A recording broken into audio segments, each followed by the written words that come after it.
Hello and welcome back. I'm Maggie, the host of our Neighbors Helping Neighbors podcast from Father Joe's Villages. Today, we will be discussing the importance of investing in children. Joining us today is Veronica Sandoval, an education coordinator here at Father Joe's Villages, Amber Lucky, a case manager at PATH, and as always is my co-host, President and CEO of Father Joe's Villages, Deacon Jim Vargas. It's great to be together. Thank you all for being here. Thank you.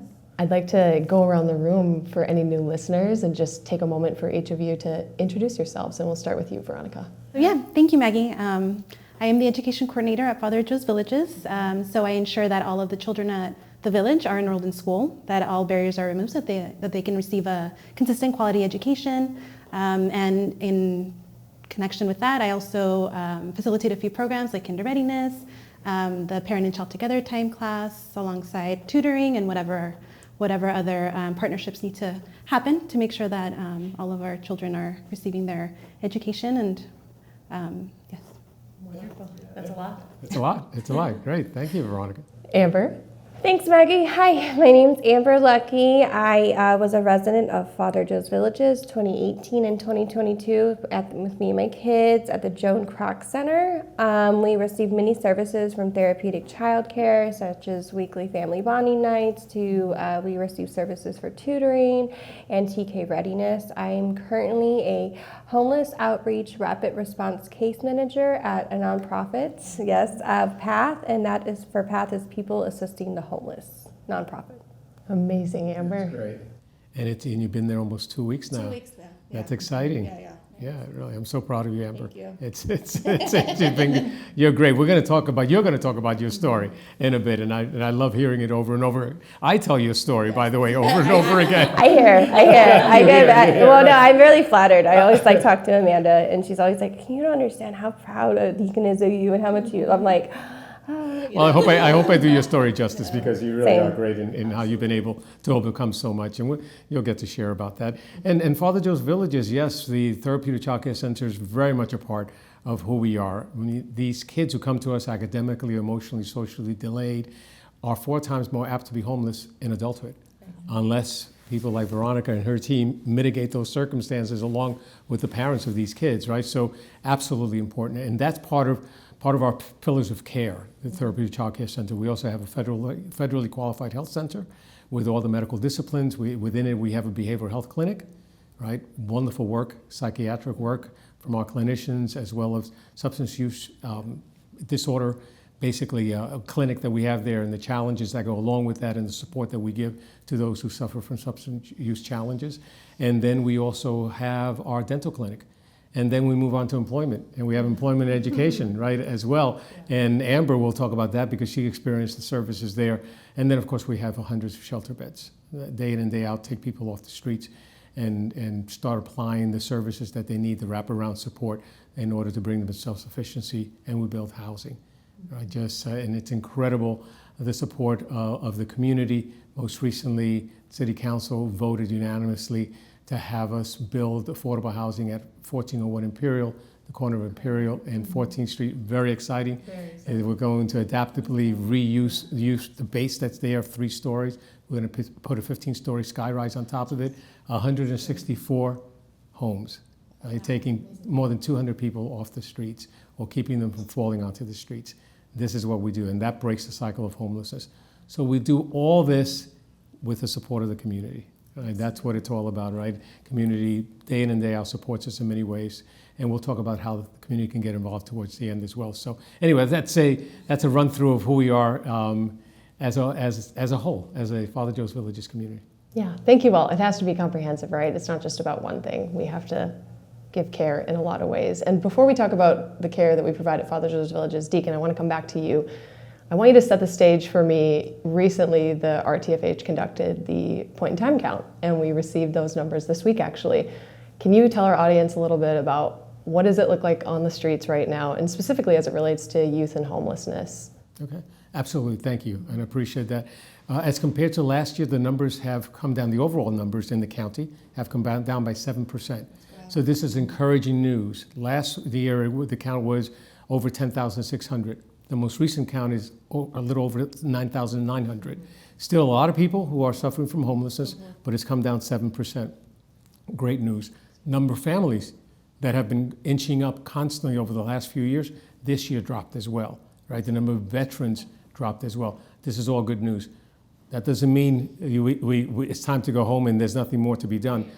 There are 5% more seniors who are falling onto the streets, right? And that's and these are baby boomers for the most part, right? They've aged out of the work environment and now they don't have enough income and in order to be able to live here in San Diego, and that's very concerning. And so we're concerned about the seniors, and we are focusing at Father Joe's Villages more and more on this population in various ways, and we can talk about that. But we also it points to the fact that we don't have enough shelter beds. The fact is that there's still 58% of those who are homeless who are unsheltered. All right, that percentage hasn't changed from last year, and from the prior years, it's gone up by 8%. It used to be an equal mix, sheltered, unsheltered, and now for these last couple of years, 58% of those who are homeless are unsheltered. That again points to the fact that we don't have enough shelter beds and we don't have enough affordable housing. So we need to continue the efforts, and not just shelter beds in general, but very specific types of shelter beds. We'll be opening up a detox center, as you know, Maggie, in a couple of months. And that's going to be a change maker for those who are suffering from substance use challenges, right?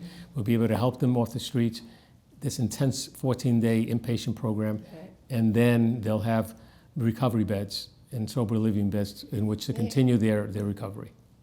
I'm sorry, I just got excited about the detox center because, as some know, I'm 4 years sober this summer. And I remember in the very beginning of my journey, I finally admitted I was an alcoholic and an addict. This was August 2021. And my counselor at the time was trying to find me a detox. And I had to go all the way to, I believe, Oceanside. And there was a post-COVID thing, and there was a miscommunication, and I couldn't go. And then my counselor was like, try to wait a day, and we'll try to find. And I ended up actually, by the grace of God, detox myself within 5 days.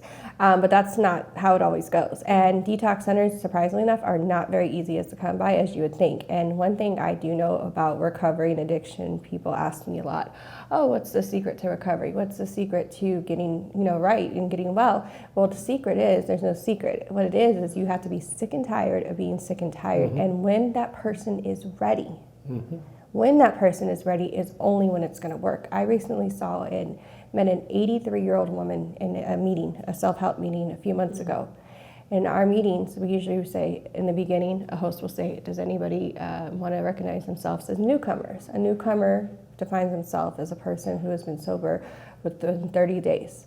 This 83-year-old woman raised her hand and introduced herself as a newcomer. She had over 60 years of sobriety and went back out. So when I tell you this disease is a disease for a reason, to have that that is just a gift from God, to have a detox center, no waiting, you don't have to be scrambled around the county, and they just take you where you're at. That is the most important time to meet people when they're recovery, is when they're ready. Because guess what, while they're looking for beds and they're shuffling around, they can make other choices and say, forget it, I'll just go back to what I always know and go to that old coping skill. So it's amazing what you guys are doing with that. That's a powerful statement you just made, and well, first of all, congratulations. Thank you. Right? Yourself, and it's 4 years now. Yes, well, summer, August. That's really But great. Veronica here knew me when I was in my addiction. Yeah. No, but you bring up a few excellent points, and one is we don't have enough, right? And it would surprise people when I tell them that the city of San Diego has 2 such beds currently. All right, and in the whole county of San Diego, there are only 78. So those 2 are part of the 78. So these 44 that we're introducing will be a godsend, not only for those who will be served, but the community as a whole, right? But your point, the other point that you made, which is extremely powerful as well, is that example of that 83-year-old woman. She had been sober for 60 years. Oh, it's just so heartbreaking to hear that then she fell. But it just shows that I've never had an addiction, thank God. I never have an addiction. But it shows how this is a lifelong struggle. It doesn't, you've been sober 4 years, but it's a lifelong struggle. But it's a daily reprieve. I mean, you can, there's a common it's a funny saying we say in the program is that you can't turn a pickle back into a cucumber. And it's the same concept, you know. It's also, think if you had diabetes, right? It's not just, oh, you take one insulin shot for the rest of your life. I mean, if you're serious about recovery, but the thing is, you have to be sick and tired of being sick and tired. And, you know, like, for example, you know, with my aunt, you know, she, you know, 2021, you know, she's the one who actually introduced me to drugs in the first place. And she had a whole year, and, you know, she overdosed the same night I did. And by the grace of God, I was here. My mom, for example, my mom is still in her active addiction today. She's hanging out homeless in the canyon somewhere with a bunch of cats. I cannot make that up. And my dad still is too. And this thing is serious. This is a disease. But to have that option, to have these beds right then and there, that's the thing, is this recovery. When someone comes to that decision, which is, I can tell you from experience, it's not an easy decision to say, you know what, I think I'm done. Right? But to have that option and not to have to go through hassles, and that's scary as a statistic of 78 in total, but to have that there as a resource of having that, honestly, you're doing God's work, and you already know that. Your aunt, just one question. Your aunt passed. She died. 2021. From her addiction. Yeah. Well, we overdosed the same night. But thank God you came back, right? Through Narcan, naloxone, right? But unfortunately, not your aunt, right? Well, she actually died of cardiac arrest and in a cold sleep. And it, like I said, it's this disease, you know, people, you know, you don't just raise your hand in second grade when your teacher asks you, what do you want to be when you grow up? And you say, hey, I want to be an addict. I want to be an alcoholic. No one decides that one day. You know, for me, it was a coping mechanism that I had used for a very long time, not to use it as an excuse, but until I was ready. And when people come to that decision to have that kind of support of like a detox center with open arms, and I know you guys don't just have that creed, you know, just to have it on the wall. You guys truly mean what you say and say what you mean. And not to mention, Amber, you know, you talk about your journey. You're also a mom Yeah. to two beautiful girls, Amber and Aaliyah and Liberty, sorry, no and worries. Veronica's been working with for 6 years now. And talk about that. Talk about what that experience was like. Being a mom is hard enough, right? Oh, it's a walk in the park. Never any problems. Yeah, no, it's a roller coaster, but it's a good thing I like roller coasters. So, yeah, no, my daughters. My oldest is 6 now. But I was just saying, you know, Veronica has a very special place, and I know she's going to try not to cry, but Veronica actually met my youngest daughter when she was just 6 weeks old, or 8 weeks, right? She was about almost 12 weeks, 11 weeks. Yes. And and that was like, even though I was in my addiction at the time, I still had trust issues, and I still had, you know, a lot of trauma, and that's something that is not really spoken about. I mean, in general, you know, you would think having on-site childcare is like, oh, cool, I get to have a break for a little while. But a lot of clients and myself, you know, you go through a lot of trauma, and it's not easy to trust the process. And TC recognizes that. That's one thing. I'm going to talk about them all day long because because they're near and dear to my heart. You know, it's not just they come here, they take care of your kids like they love your kids. They truly recognize, they can see the trauma in the clients and the children, even the front desk, Mercedes, you know, she's a receptionist, and she comes out with a big smile on her face like, hey girl, like, you know, every time I felt people were proud of me, but they really can see the needs, you know. So when I first got to, you know, Father Joe's in 2018, like I said, it was with my late husband, and, you know, he, you know, it was a lot of stuff going on. It was a lot of stuff, and my husband actually had his first stroke. Do you remember that? It was a Friday before my first Mother's Day. And it was very scary. You know, TC really stepped up. I had to go to the hospital. They really kind of helped me out. I was on a set schedule at the time, but they really helped me out, just providing me, you know, just so I can be able to be there. In the year that we were there, my husband suffered like 5 more strokes while we were just living there. And surprisingly, it wasn't drug related. He had ammonia while I was pregnant, and he had these massagers on his legs, and he was bedridden for 6 days in the hospital, and he turned the massagers off, and those are supposed to circulate your blood. And that's how he contracted not only a blood clot, but a floating blood clot. So anyways, we got housed through matching, thanks to Father Joe's. Not 1, not 2, but 3 times in general. Yeah, so no, we got it. We did, yeah, no, it was amazing, because a lot of people, I'm very blessed. You know, I know you always like to say she's lucky, no, but I'm very, very blessed. You know, a lot of people don't get matched once, because there's only a few nonprofits compared to how many thousands of thousands of families are on the list. It truly is a lottery system. But yeah, we got matched with our first house, and I just kind of took an overdrive of, I had Aaliyah, and then I had my second daughter shortly after we moved, and both pregnancies were healthy terms, no complications. I quit cold turkey, but I went right back at it as soon as they were born, and my aunt was living with us, and basically my husband, in that course of time, suffered altogether 8 strokes, dialysis twice, and stomach cancer once, and without me knowing it, I had a toddler, an infant, and a 24-hour sick husband. So he had an ostomy bag. He wore diapers, so I was changing all through their diapers at the same time. And I'm not going to blame my addiction, but it took turbo drive. And so, like I said earlier, 2021, my aunt was living with us, and we accidentally overdosed, me and my aunt, on fentanyl. And she died.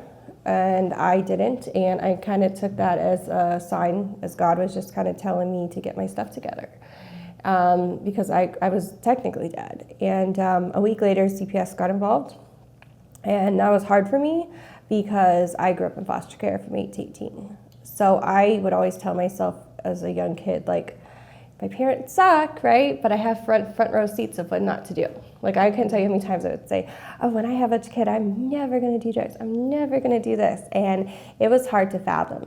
Now, you mentioned earlier, Father Joe's health center, and the mental psychiatric care.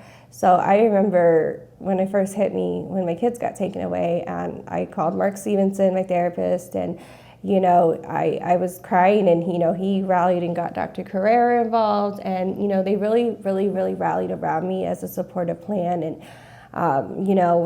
and so I felt very supported. It wasn't an easy journey. I ended up completing 2 outpatient programs. I ended up doing 6 months of parenting class. It was a very tall order of what Child Protective Services had me do to get my kids back, and I had to not just eat one humble piece of pie, but several humble pies. But I think the reason why I was successful in reunifying in 15 months was because I own the fact that I put myself in these positions. Mm-hmm. No one else did this. I did this. And and so basically I got my kids back, and we have a 60-day trial period.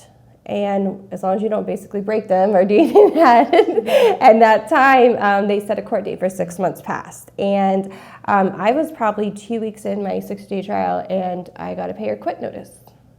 And with the loss of income from, my husband's passing, I freaked out.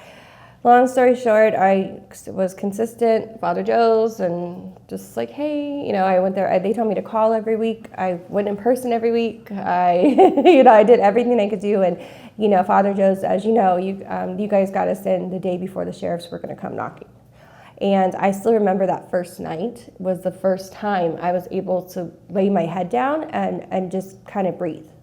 Because here I am, I worked so hard to get my kids back, and then I couldn't put a roof over their head. That wasn't easy as a mother to stomach that. But I wasn't judged. I was met with grace, and I focused the first week. Veronica, you already know where you're coming in.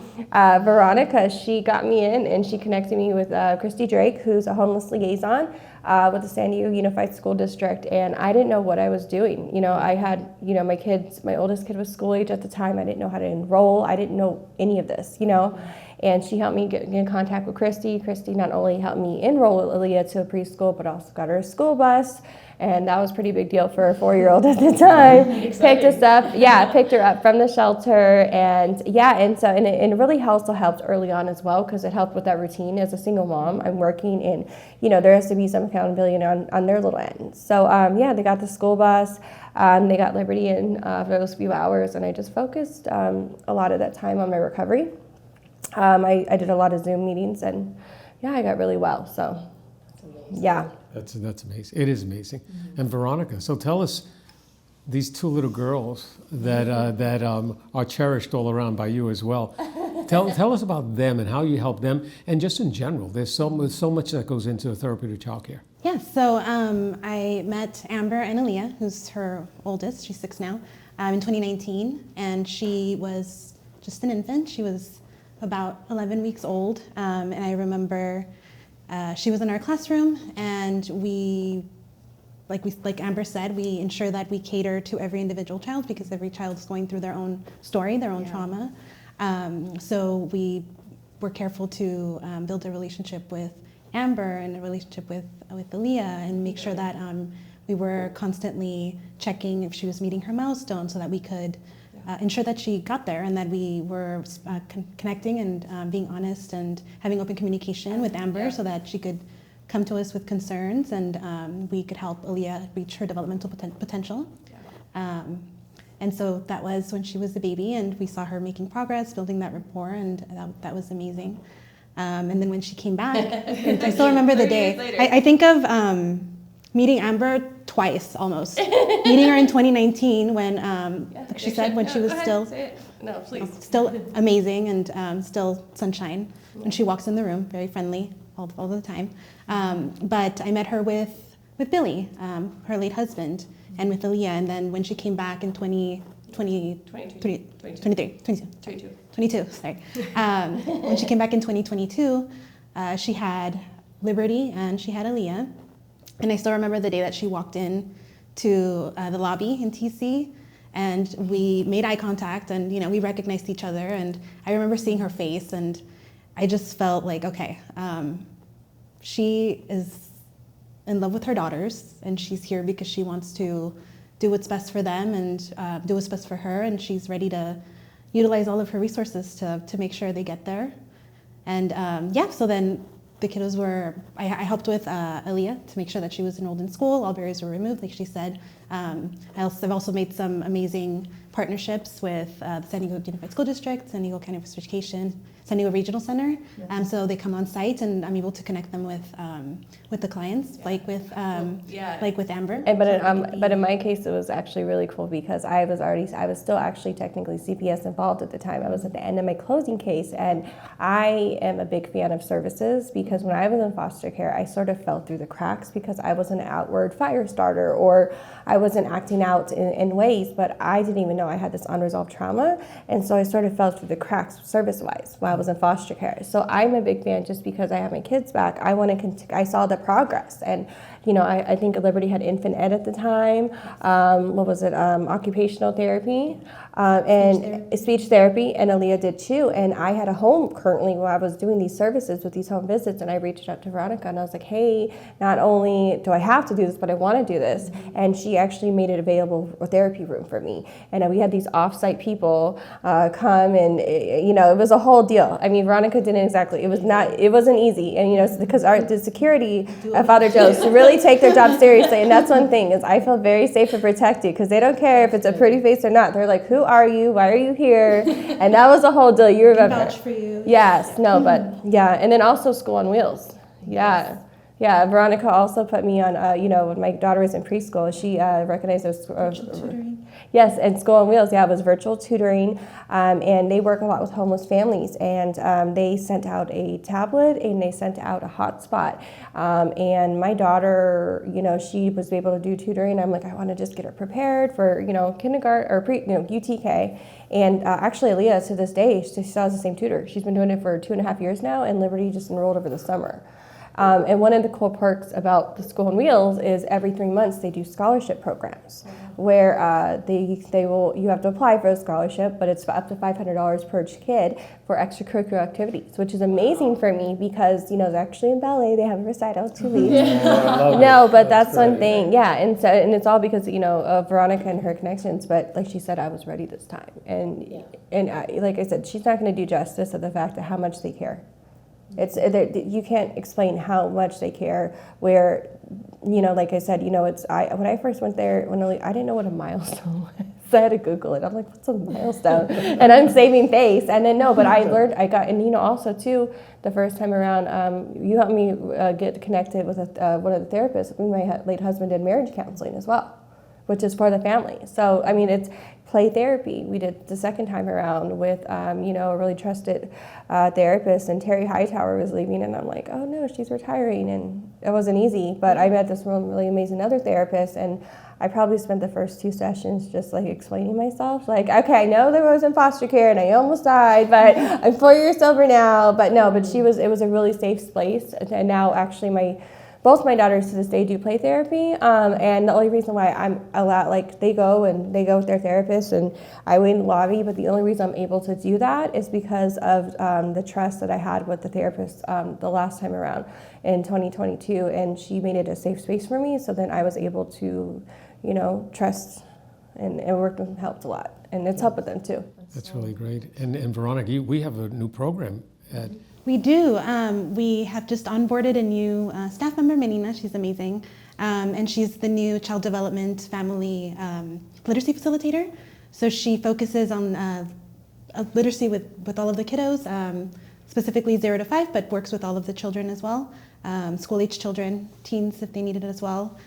She takes them on field trips to, it can be anywhere from circle time at the library, at the San Diego Library, or sometimes the zoo. But focuses on modeling how language is all around us, literacy is all around us, and just modeling to the parents how important it is and how they can incorporate it into the lives of their children, anywhere they go, really. She also has transitioned. I used to teach the Parent and Child Together Time class on Wednesdays, so now she does it. Because it's a literacy-based program where families come down to the Guild Room on Wednesdays for about an hour. She reads a story. There's usually a theme for the month. This theme is Mother's Love because of Mother's Day. And then they'll do a craft together. The parent and the child will do a craft together based on the reading. And then aside from that, she prepares backpacks that are full of activities, age-appropriate activities for each family, so that they can practice literacy skills with their children at home, even when they're not in school, even when they're on break, or even if they're little and they're too young to go to transitional kindergarten or kindergarten. So that's been pretty wonderful. So we're excited to see her grow this program. Yeah. That's really great. And you mentioned school age kids. So we do have the preschool on site. Yes. But as you said, there are school age students, kids that go out to their respective schools and they come back for different activities, after school activities, because we serve those up until 18 years of age. Yes. So we do have a school age classroom, and so they were having trouble with transportation. So what we do now is the school age teacher, Mr. Chris, will go pick them up from their school and bring them back. That way parents don't have to leave work or worry about how am I going to get my child from the school to the village while I'm at work. And they help with homework. They do cooking activities. They play games together. They work on social emotional activities and build community, which is really amazing. And something that's extra special is during the summer. So starting not next week, but the week after that, when they're on summer vacation, we're actually going to be open from 8 a.m. to 4:30 so that the children can be on site in the therapeutic childcare, the school-age children, all day so that they don't have to be in their rooms or out on the street. So that's pretty wonderful. And you'll have field trips as well. We will. So in addition, we have our usual summer programming, and we have different age groups join every week. So the first week will be we'll have the 5 to 7-year-olds, and we'll plan activities and field trips for them based on their age. We've taken them to SeaWorld, the park, the movies, Chuck E. Cheese. Yes, that one's a winner. My Yes. grandsons love Chuck E. Cheese, the games. Yeah. You should have seen Paul about the box band sometimes during the summer in Liberty. Has a backwards Chuck E. Cheese ad. She has a thing. Mom, they took me to Chuck E. Cheese. Yeah, and then we do it for every age group. So we have 7 to 8-year-olds, and the 9 to 10-year-olds, then the preteens, and then the last week we'll have the teens go on. They have been to Disneyland before, yes, or Knott's Berry Farm. So yeah, it's been pretty amazing. So we're really excited. The children ask all of the time, when do we get to go? Is it almost summertime? When are we going on our field trip? So we're very excited. It's a very, very busy time. And they get to, I was just gonna say they get to experience things that they wouldn't otherwise. Things like going to Disneyland or even going to the movies, going to Belmont Park and having a wristband so they can ride the rides as many times as they want is something that they may not experience, if they weren't here at Father Joe's Villages. Yes, and it expands their mind and opens, the world and the possibilities of what their life can be like and what's out there and what they have to do to make sure that they can, do that those things whenever they want. There's a surf group. They've been doing this for years, as you know, from La Jolla. And they come out and they take the kids. That's right. They take them out to surf, right? And then they provide some food for them and the like. And so these are the types of things. You're right. They typically wouldn't experience if not for the work that we do at Father Joe's Villages. And when it comes to Therapeutic Child Care Center, that's all philanthropically funded. It's all, you're able to take these kids on these trips and so forth. It's all because of the generosity of the community that sees the work we do in general, especially with our kids. And the kids are great because what you experience on a day in and day out, and you've seen it with your daughters as well, Amber, is that they're so resilient. You know, they may be behind, but then you provide what they need, the resources that they need, and that love and compassion. It's incredible how they spring forward, right? And that's very exciting. Yeah, and I wanted to add too, I mean, first of all, you brought up a really good point of, she brought up a really good point of, you know, during summer breaks, right? And that you're a parent and you finally get a job and a stable income and you're trying to get that savings to get out of the shelter, right? Oh wait, your kid's school says, by the way, here's spring break for 2 weeks. What are you gonna do? I was in that crisis mode. And I can't tell you how many times they met with me. And let's say you mentioned Chris, I heard you mention Chris. By the way, he wears mini hats.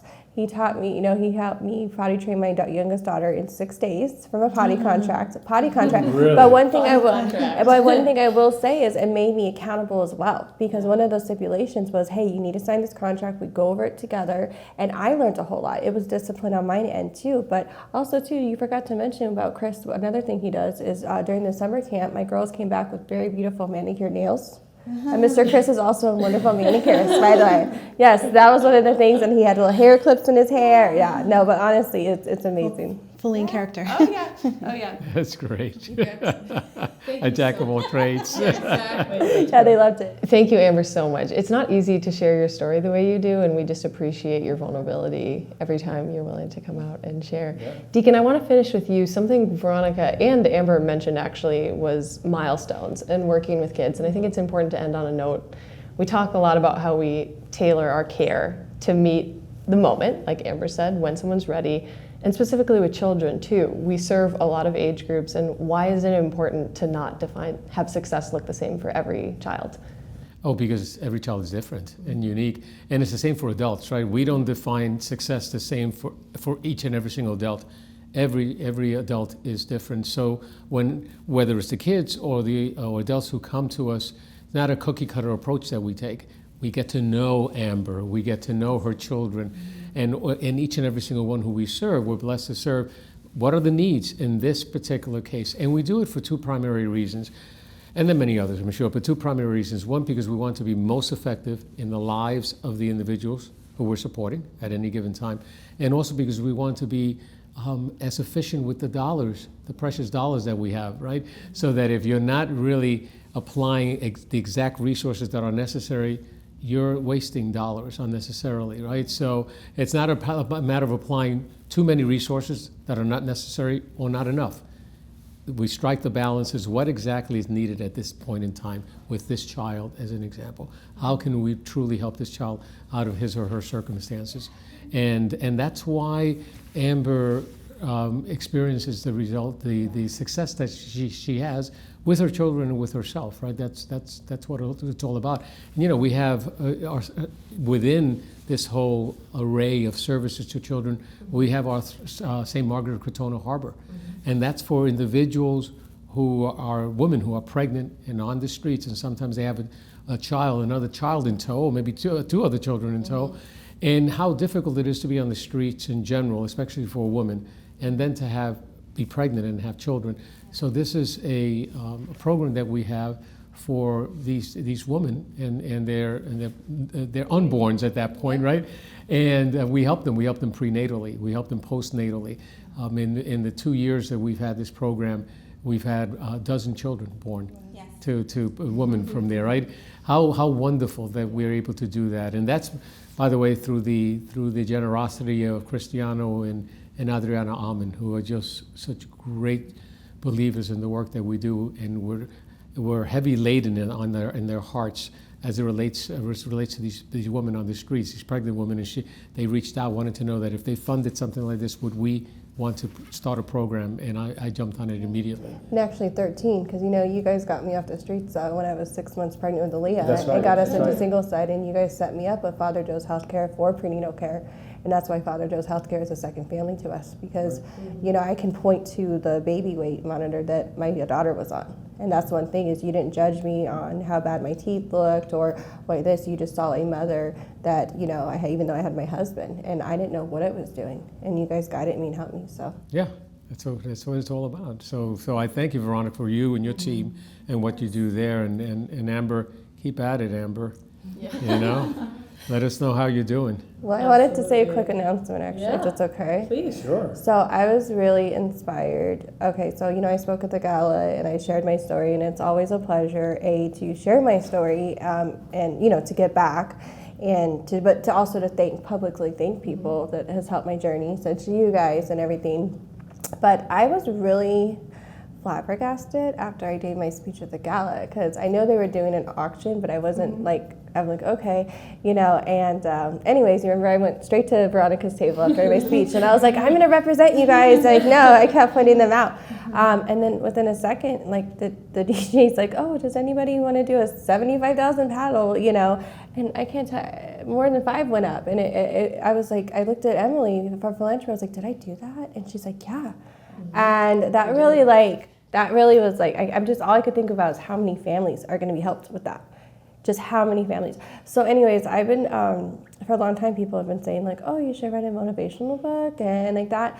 So after that, it took me a couple days, but I've been starting to journal, and I want to maybe possibly, I think I'm going to be able to inspire other women particularly, Yes, but yes. anybody going through. So you guys help me with that. Oh, good. I look forward to that book. All right. The gala was a great time. I think this group could keep talking for hours, but we will wrap it up. Thank you all for joining us so much. We appreciate each one of you for being you. here. Thank you for having us. And thank you all for tuning in today. For 75 years, Father Joe's Villages has been a beacon of hope. If you're interested in getting involved, please visit neighbor.org. As Amber mentioned, come to an event, come volunteer, come take a tour. Anything helps us, and we appreciate it more than you know. We'll see you next time. Father Joe's Villages has been a beacon of hope for our neighbors in need for 75 years. We are not only a movement, but a catalyst for change. If you'd like to learn more about our mission, please tune in to our Neighbors Helping Neighbors podcast from Father Joe's Villages, or visit neighbor.org to learn more. Thank you.